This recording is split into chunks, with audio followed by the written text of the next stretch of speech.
Olá, pessoal, tudo bem? Deus abençoe, muito prazer. Sejam muito bem-vindos, sejam muito bem-vindas ao canal Desafiando Concursos. Para quem não me conhece, eu sou a Rebeca Costa e estarei com vocês na preparação para o seu concurso público. Deixa eu apenas colocar aqui o meu microfone, que é a segunda vez que eu começo a gravar uma aula, esqueço de colocar aqui o microfone. Pessoal, primeiramente eu gostaria de pedir perdão se vocês ouvirem alguns ruídos, é porque eu costumo gravar as aulas à noite. Porém, por conta do concurso, acho interessante já agilizarmos as nossas aulas. Então, se vocês ouvirem algum barulho, é porque aqui próximo da minha casa tem uma fábrica. Então, se vocês ouvirem algum ruído, eu peço perdão, tá? Tentei aqui ao máximo deixar o ambiente bem assim abafado para não pegar nenhum ruído. Mas eu espero que venham gostar da aula. Pessoal, bom, de acordo com a minha programação, eu montei para vocês um material para o cargo de agente de pesquisa e mapeamento do IBGE. E com base no seu edital, a primeira parte que nós temos da ética no serviço público é sobre o Código de Ética do IBGE. Bom, o Código de Ética do IBGE, ele é muito limpo. O que significa dizer que ele é muito limpo? Assim que eu abri o código, eu me deparei com um código muito simples. Ou seja, você não tem aquela visualização de alíneas, incisos, parágrafos, que você tem que ficar ali decorando os pontinhos de cada linha, cada inciso, não. Você tem algo muito simples. Você tem um inciso e aquilo e acabou, tá? Não é grande. O que eu vou tentar fazer? Passar por todo o código de ética. Nós temos um tempo pela frente. A minha temática de aula. Eu venho trazendo a letra da lei. Todas as minhas aulas vocês verão isso. Todos os cursos, tá? Com base nisso, eu trago uma explicação sucinta e ao final eu trago questões. Nessa nossa primeira aula, eu trouxe apenas uma questão ao final, porque realmente não deu tempo de colocar no material. Tá? Eu terminei esse material ontem, já tarde da noite, então não deu tempo. Vamos começar então? Abrindo o código de ética do servidor do IBGE, você se depara com regras. É isso mesmo. Você se depara com regras que você, futuro servidor público do IBGE, vai precisar saber, entender e compreender. No inciso primeiro, o que nós temos? A dignidade, o decoro, o zelo, a eficácia, a eficiência e a consciência dos princípios morais são primados, maiores, que devem nortear o servidor público. Vamos parar aqui. Você abre o código de ética e você já se depara com uma série de pontos importantíssimos inerentes ao servidor.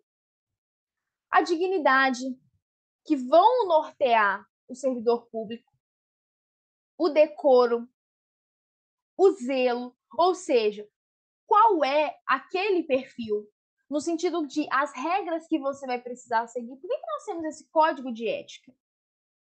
Me fala. Para você seguir um decoro, para você seguir uma regra, um padrão. Por isso que você tem esse código de ética. Para você entender, futuro servidor público do IBGE, qual é a sua principal função como servidor. A eficácia, a eficiência, todos os seus atos deverão ser eficazes e eficientes. Quando você fala em um servidor público, quando você fala da administração pública, o que você tem? A administração se utilizando de você, futuro servidor, para poder auxiliar e suprir as necessidades dos munícipes, da sociedade. Esse é o ponto primordial. A consciência, olha que interessante, a consciência dos princípios morais. Gente, quais são os princípios morais? Pense comigo. Independentemente, você, servidor, você vai estar a serviço da sociedade. Você vai estar sendo ali utilizado pela administração pública para que aqueles serviços, aqueles princípios, eles sejam assegurados. Aí aqui eu achei muito interessante, porque esses princípios que vão nortear, ele vai dizer que, seja no exercício do cargo ou função ou fora dele, já que refletirá o exercício da vocação do próprio poder estatal. Por isso que eu falei para vocês, a administração vai se utilizar de você, servidor, para fazer com que aquele direito venha se materializar na sociedade. Então, por exemplo, quando você vê uma pessoa que é servidora pública, qual é a primeira coisa que você vê nela? Você não vê aquela pessoa como cidadã. E olha que ela nem está no exercício da função do cargo dela. Vamos imaginar que a pessoa está ali fora da função dela. Você olha e você fala o quê? Ali a fulana servidora pública. O que vai impactar naquela pessoa? É o cargo dela. Ou seja, o exercício reflete a vocação do próprio poder estatal. Você consegue ver o poder estatal através daquilo que a pessoa está exercendo. Mesmo que não esteja naquele momento, mas você consegue ver. Tanto que quando algo de errado é cometido, lá, funcionário público. Aí você já vê, você já pensa no quê? No ente estatal, no poder estatal. Tá? Continuando. Seus atos, seus comportamentos e atitudes, ou seja, tudo que é inerente ao ser humano, que parte do ser humano, então um ato que parte do ser humano, um comportamento que parte, uma atitude que parte do ser humano, né? As ações do ser humano, serão direcionados para a preservação da honra e da tradição do serviço público como um todo. Ou seja, todo comportamento, ato, ação, atitude que partir daquele servidor será para preservar a honra e o serviço público como um todo. Eu não tenho uma divisão. E em especial das pesquisas estatísticas e geocientíficas oficiais, cujas fontes de dados escolhidas devem contemplar a qualidade, a oportunidade, os custos e o ônus para os cidadãos, ok? Deixa eu tirar aqui, apagar todo esse rabisco aqui para eu poder pular para o nosso próximo material, senão tudo isso vai junto. Inciso segundo. E você percebe, abrindo um parágrafo, um parêntese, perdão, que eles são extensos. Por isso, porque você não tem aquela divisão, não. Só tem um inciso. Ou seja, é extenso. Como que você estuda quando você está se deparando com um inciso, um artigo, independentemente qual seja, extenso? Dividi-lo. Por isso que eu falo, vamos parar aqui, vamos entender. Porque eu não posso querer ler todo um artigo e entender no seu contexto geral. Eu tenho que ir picando. Peraí, isso aqui fala disso, deixa eu entender isso para poder pular. Viu como que nós fizemos no, artigo, no inciso anterior? Nós dividimos. Teve uma aluna que eu fiz isso com ela em uma aula ao vivo, e ela falou, Rebeca, se você não tivesse feito essa divisão, eu não conseguiria entender o que estava sendo dito. Se você não o artigo era extenso, era extenso. E ela falou, Rebeca, se você não tivesse dividido, eu não teria conseguido entender o que o legislador quis me dizer aqui. Ou seja, é importante que venha haver esse entendimento de dividir o artigo e entendê-lo em suas particularidades. Vamos lá.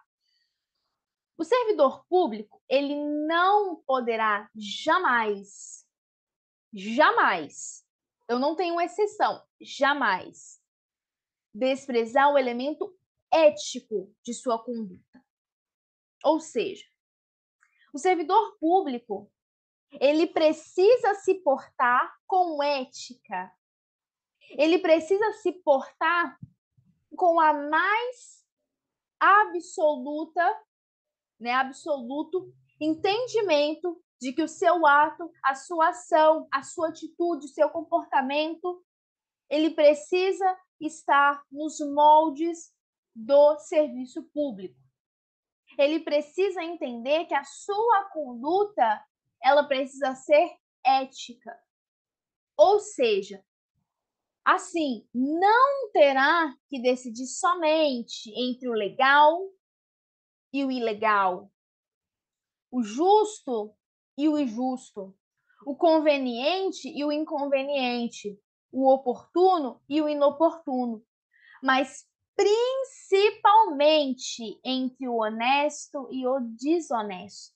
Ou seja, ele não tem que decidir apenas entre o que é legal e ilegal, justo ou injusto, mas principalmente o que é honesto e o que é desonesto, consoante as regras contidas no artigo 37, no parágrafo 4º da Constituição. Não se preocupem que eu trouxe a referência para vocês no slide mais à frente.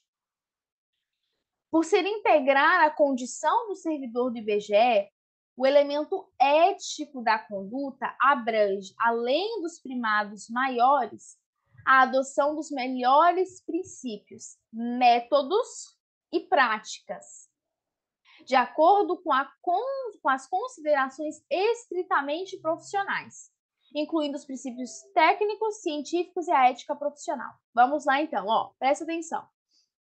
O que o código quis nos trazer? O servidor, por ele fazer parte do corpo do IBGE, o seu elemento ético, a sua conduta, vai além dos primados maiores.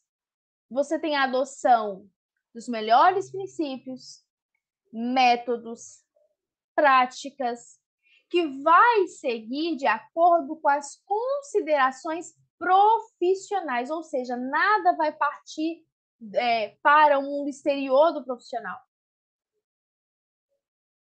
incluindo os princípios técnicos, científicos e a ética profissional, ou seja, tudo dentro dos moldes profissionais, ok? E aqui eu trouxe para vocês, então, para ficar algo mais visível. O que nós havíamos dito? Sobre o legal e o ilegal, o que é justo e o que é injusto, o que é conveniente e inconveniente, oportuno e inoportuno, e principalmente o honesto e o desonesto. Como o Código mencionou o artigo 37 da Constituição, no seu parágrafo 4º, eu acho interessante trazer. O artigo 37 ele é bem conhecido por quem está no mundo do direito ou no mundo dos concursos públicos, que é o famoso LIM. Peraí, deixa eu colocar de outra letra, senão não vai dar. Que é o famoso LIMP da administração. Esse é o famoso LIMP. Se você não conhece o LIMP, eu te apresento os princípios que regem a administração pública, tá? O L significa o princípio da legalidade. Todos os atos da administração pública serão feitos nos moldes legais da lei. Isso significa que eu não posso, como um ente da administração pública, agir fora do que a lei me diz. Aí você pode me falar, Rebeca, me tira uma dúvida. Lá no artigo 5º da nossa Constituição, no inciso 2º, você tem que ninguém será obrigado a fazer ou a deixar de fazer alguma coisa, senão em virtude de lei. Concordo com você. Eu, particular, você, particular. Você não é obrigado a fazer ou deixar de fazer alguma coisa se aquela coisa não estiver em lei. Ou seja, se me fala que eu, Rebeca, só um exemplo bem tosco, só para vocês pensarem, tá? Se eu, Rebeca, quero usar uma blusa de frio, não, blusa de frio não, pensa assim, se eu quero usar uma blusa branca na segunda-feira e não tem nada que me impeça de usar, nenhuma lei, por que eu não posso usar? Tá entendendo? Como que são as coisas? Se a lei não me fala que é proibido, eu posso fazer. Mas com a administração pública, a situação é diferente. Rebeca, mas eu sou da administração, poxa, mas a lei não me fala que isso daqui eu não posso fazer, então eu posso fazer? Negativo. Você não pode fazer. Você só vai fazer se a lei te autorizar. Mas se a lei não me autorizar, você não faz. Diferente pra gente. A letrinha I é a impessoalidade, ou seja, todos os atos são feitos em nome da administração pública. Então, vamos pensar em uma cidade em que a prefeitura compra um espaço para construir, por exemplo, uma praça pública, tá? Ou, não sei, pensem na sua mente. O que vai acontecer? O prefeito vai poder virar e falar assim: eu, prefeito, fulano de tal, comprei aquilo ali para fazer um. Não. Ele vai falar em nome de quem? Da administração.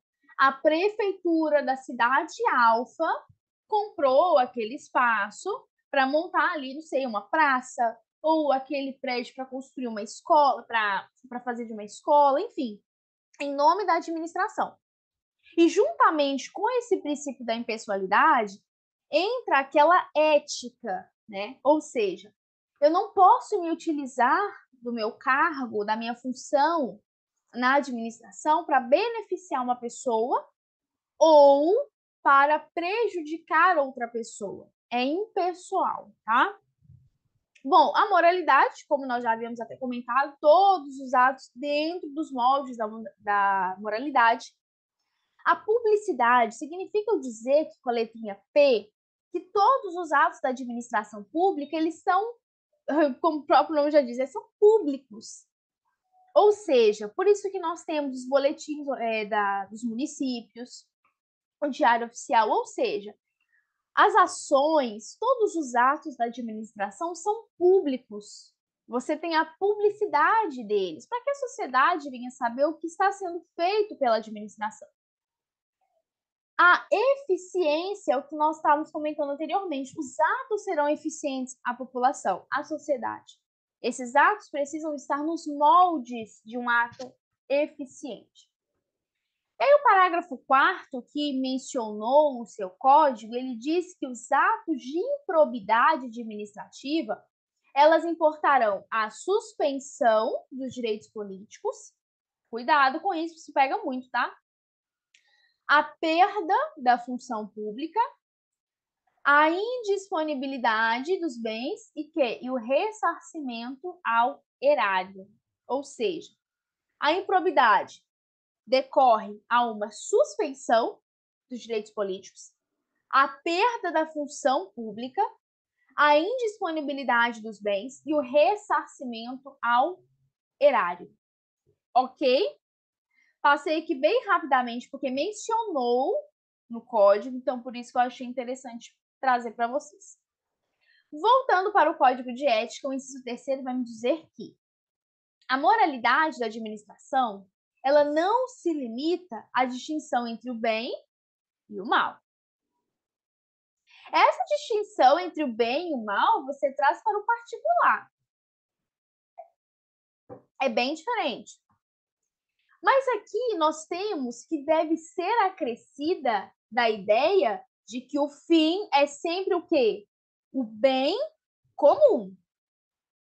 E se você... Gente, é incrível. Eu estava lecionando agora direitos humanos e se você pega essa questão de bem comum, isso é de tão, mas tão, mas tão antigo.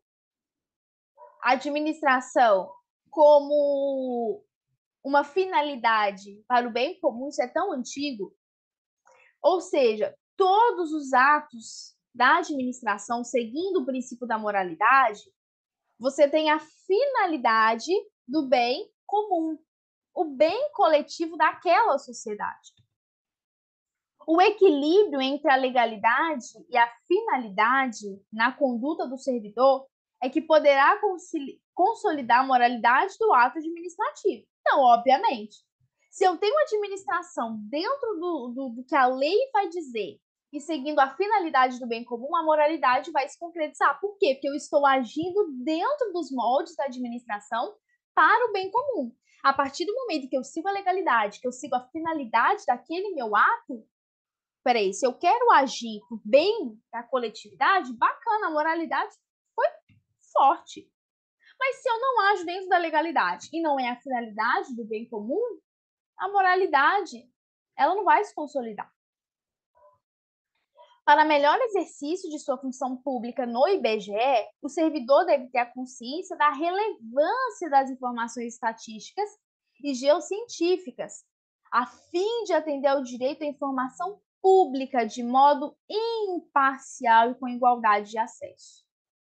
Aí entra a questão imparcial do servidor, ou seja, nós estamos falando aqui de dados estatísticos, informações estatísticas. Tudo isso que nós falamos, qual é o foco, a finalidade? Essa relevância dessas informações. Qual a finalidade dessa relevância? Atender o direito à informação pública de modo imparcial e igualdade de acesso. É imprescindível que o servidor do IBGE, ele zele pela, que eu já até pego o marcador, qualidade dos processos de produção das informações oficiais, adotando critérios de boas práticas, tanto nas atividades finalísticas quanto nas atividades de apoio. Aí você entende porque lá atrás, porque aqui, ó, deixa eu voltar aqui, vai ficar rabiscadinho, mas só para vocês entenderem, ó. Elemento ético da conduta que abrange, além dos primados maiores, aqui, ó, melhores princípios, métodos e práticas de acordo com essas considerações, ó, adotando critérios de boas práticas. Para quê? Para que o servidor venha zelar por essa qualidade de processo de produção. Fechou, pessoal? Vamos continuar. Deixa eu apagar aqui, então. Senão passa para outra página, né, gente? Ninguém merece. Tá vendo, gente? Ó, 1, 2, 3, 4, 5, 6, 7, 8, 9, 10, 11 linhas. Tá vendo como que tem que ser uma leitura bem, assim, definida? Aqui já é menorzinho. Vamos lá. Inciso 4º, e caiu em prova. Eu trouxe até uma questão, e não vou dar spoiler, chega. A remuneração do servidor ela é custeada pelos tributos pagos direta ou indiretamente por todos, até por ele próprio.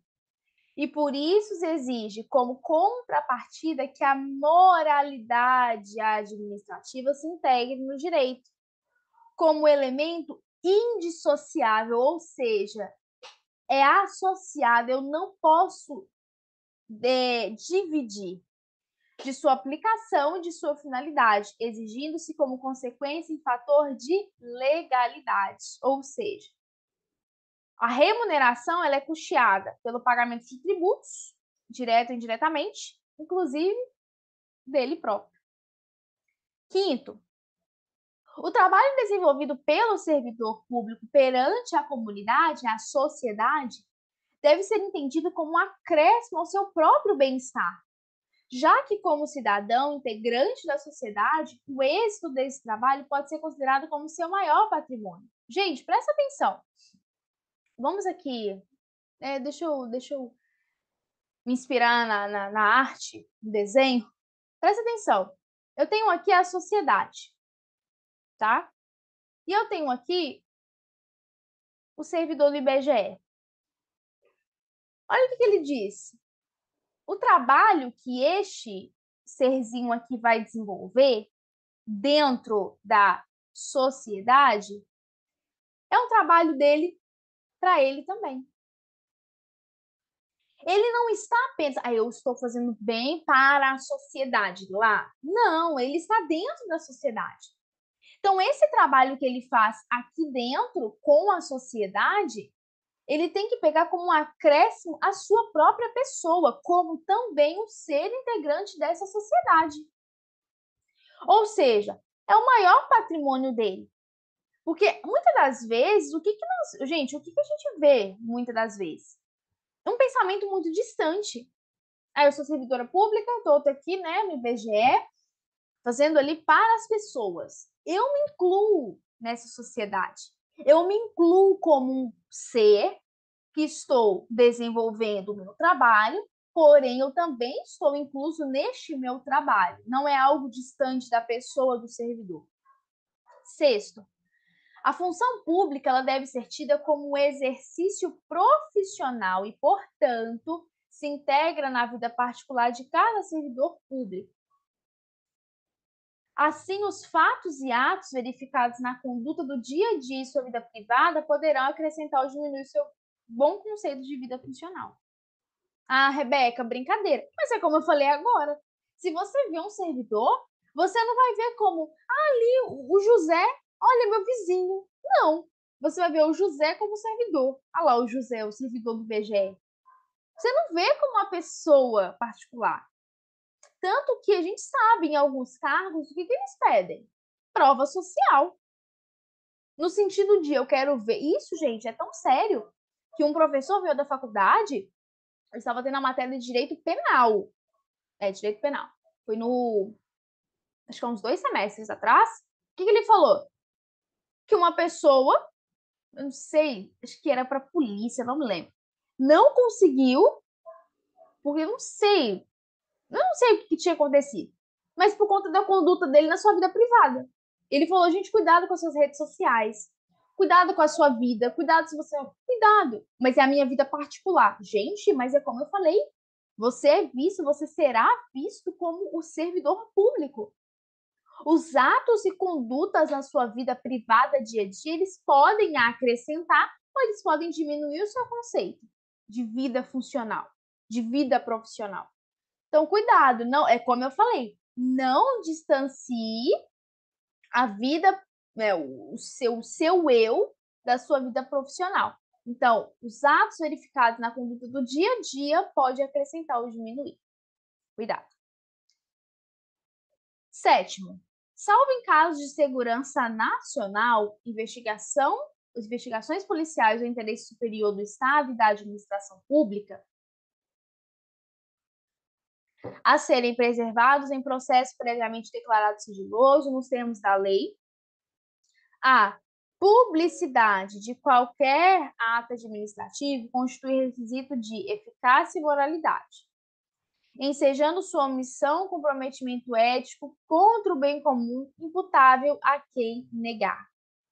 Entretanto, os dados individuais de pessoas físicas, então de PF, a gente está difícil aqui no mouse, ou PJ, coletados pelo IBGE, são estritamente confidenciais e exclusivamente utilizados para fins estatísticos, ou seja, todos, gente, porque cá entre nós, vocês estarão lidando com dados estatísticos, né? Com informações com finalidade, aí que entra, né, essa questão administrativa, com a finalidade de estatísticas, não sendo autorizada a sua utilização para fins estranhos, que a gente fala fins estranhos à administração, tá?